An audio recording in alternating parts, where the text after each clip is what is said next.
Welcome everybody to another thrilling edition of Round 6. We almost had, I would say, maybe possibly could have been the biggest upset in boxing ever.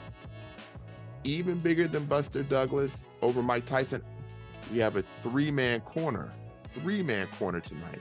So first, we're going to bring in our regular panelists. You love him. You know him.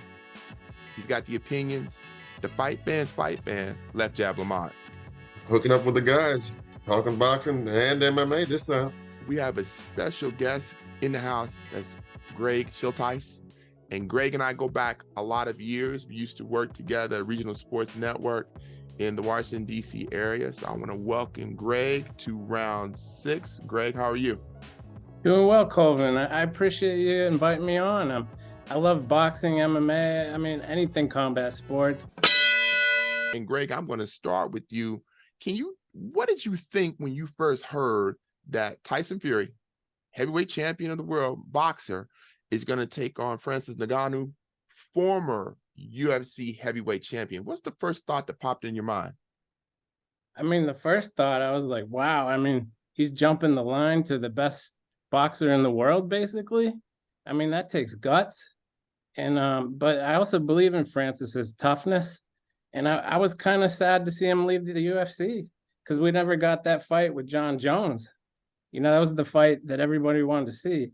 But we all know there's more money in boxing. So I think that had a lot to do with it. So a lot of people might not know about Francis Ngannou.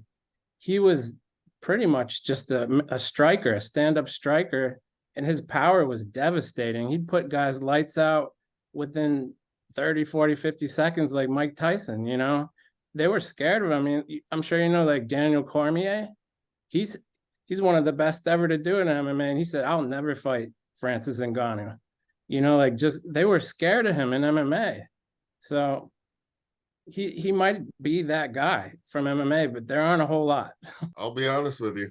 I thought that Tyson Fury would really kind of make the ex-heavyweight champion from MMA look very bad. But doesn't seem like that worked out according to his plan. I don't think a whole lot of MMA guys are going to go into boxing on this level and perform like Francis did. I think it was an anomaly. There could have been some luck there. Fury might not even have really taken it seriously, which might have helped, but that's not to take away from Francis. He showed up, he's tough. He dropped him in the third round. The whole world was just jaw-dropping, Like even MMA fans, like we were excited to see it. I think it was a great event. And now I think Francis's his stock is through the roof. I think everyone, even including boxing fans, want to see Francis again. Oh, I think he's the hottest boxing prospect out there. And when I say prospect, that's what he is. He's not a contender. I know you say he's like a prospect instead of a contender, but if you're Francis at that age, you're riding this wave. So you're going to want to rematch Fury, or you're going to want to fight Joshua or Wilder, because that could be it. That could be it. And that's a $40-50 million in the bank. Ngannou's got a bigger, better future in boxing at this point in his career. He's 35 years old. He's going to be in demand.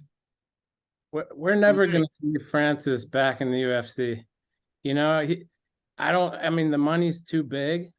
He like I said, his stock went up so much. That next fight that he's going to get is going to probably, earn him more than he ever made in MMA for every fight combined.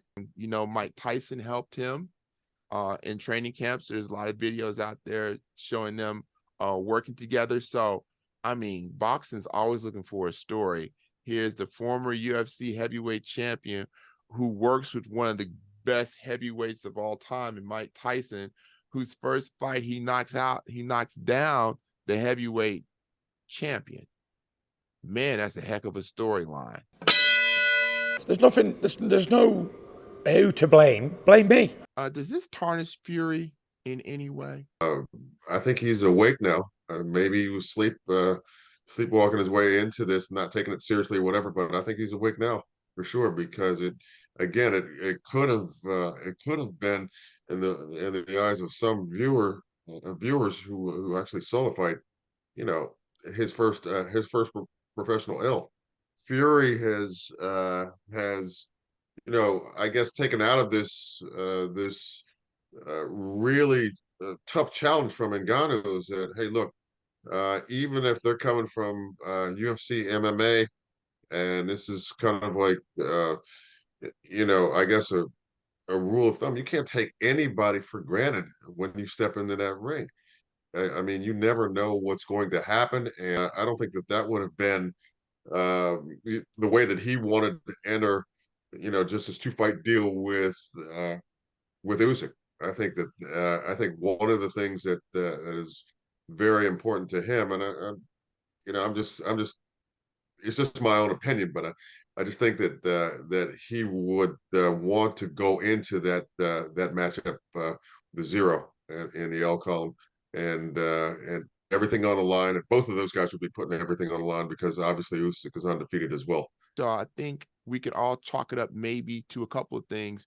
Ngannou was a little bit tougher opponent than Fury thought, and Fury really wasn't at his best.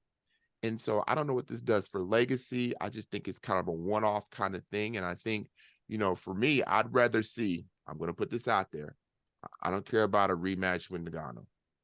I'd rather see him and Usyk for the undisputed heavyweight title. And in fact, so much so that I think Ngannou really did Usyk and Fury a favor by giving Fury hell, because now people are going to want to see if Fury still got it. Just my opinion. That's a good point. Maybe maybe he has Francis to thank, because Francis woke his ass up. That's going to do it for this thrilling edition of Round 6. You need to check out Weigh In Sports TV. You should do that on YouTube. That's our good friend Left Jab Lamont's channel.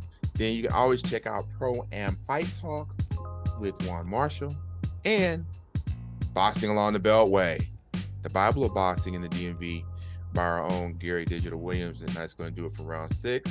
And we will see you next time.